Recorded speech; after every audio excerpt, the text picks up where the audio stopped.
کچھ عرصہ قبل مصر میں کھودائی کے دوران کچھ غاریں دریافت ہوئی ہیں کہ جن کے اندر سونے کی کرسیاں تھیں اور انسانوں کی ہڈیاں ملی ہیں۔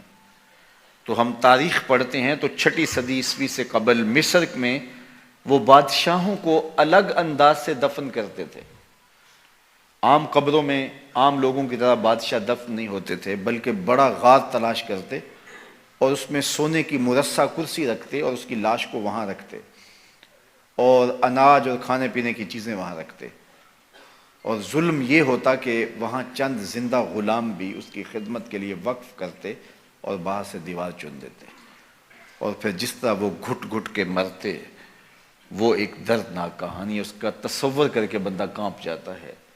یہ دنیا کے اوپر ظلم، جبر، تعدی، ناانصافی کیا کچھ ہو رہا تھا، لیکن میرے حضور آئے تو امن ہی امن، روشنی ہی روشنی، شعور ہی شعور، اجالا ہی اجالا پھیل گیا۔ کائنات کو یہ جتنی بھی روشنی ملی ہے، آج چاہے کوئی کفر کا معاشرہ بھی ہو اور اس میں آپ کو خیر کی قدریں نظر آئی ہوں، تو وہ ساری قدریں میرے حضور کی دی ہوئی ہیں۔ سید سلیم گیلانی نے تو قلم توڑ دیا، نہ خرد کی روشنی تھی نہ جنوں کی آگہی تھی، نہ خرد کی روشنی تھی نہ جنوں کی آگہی تھی، تیری رہبری سے پہلے یہ جہاں جہاں نہیں تھا، تیری رہبری سے پہلے یہ جہاں جہاں نہیں تھا، تیرے آستاں سے پہلے کوئی آستاں نہیں تھا، میں وہ زمین تھی جس کا کوئی آسمان نہیں تھا۔ تو زندگی کا سارا جمال اسی چوکھٹ سے نصیب ہوا۔ تو اس لیے ایک دن کا یا ایک شب کا محفل میلاد محدود نہیں رکھنا، بلکہ اپنی پوری زندگی پر محفل میلاد کو پھیلا لینا ہے۔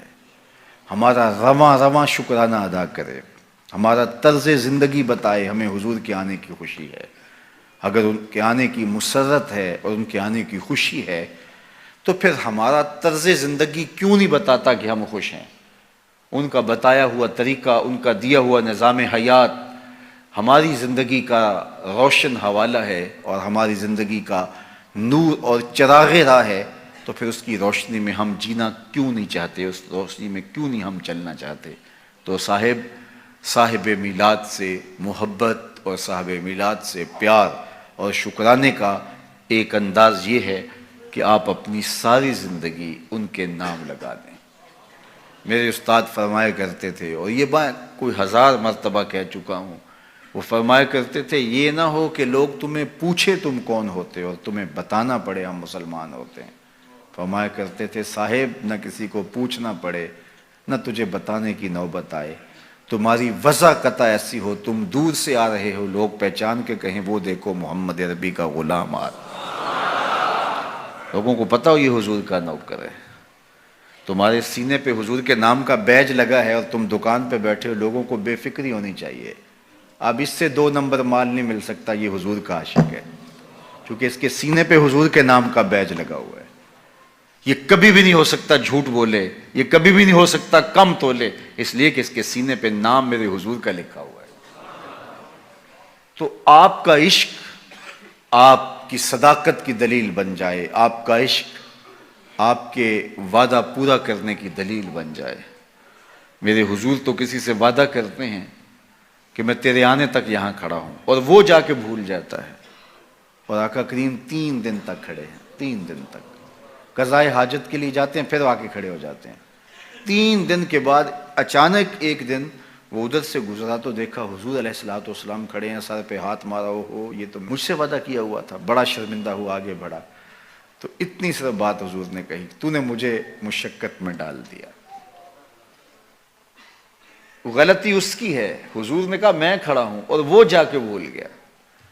اور ہمارا ماجرا کیا ہوتا ہے کہ ہم کسی کو ٹائم دیا ہوا ہوتا ہے اور پھر خود ہی بچے کو کہہ دیتے ہیں کہ جا کے باہر بتا دے کہ ابو گھر پہ ہی نہیں ہے، اور میرے گھر کے اوپر جھنڈا حضور کے نام کا لگا ہے، پورے گھر پہ چراغاں حضور کے میلاد کا ہوا ہے، اور میں بہت بڑا عاشق رسول ہوں، نعرہ لگاؤں تو زمین کو پھاڑ دوں، آسمان کو چیر دوں، لیکن خود وعدہ کیا اور اندر سے بچے کو بھیج رہا ہوں کہ جاؤ کہو ابو گھر پہ نہیں ہے۔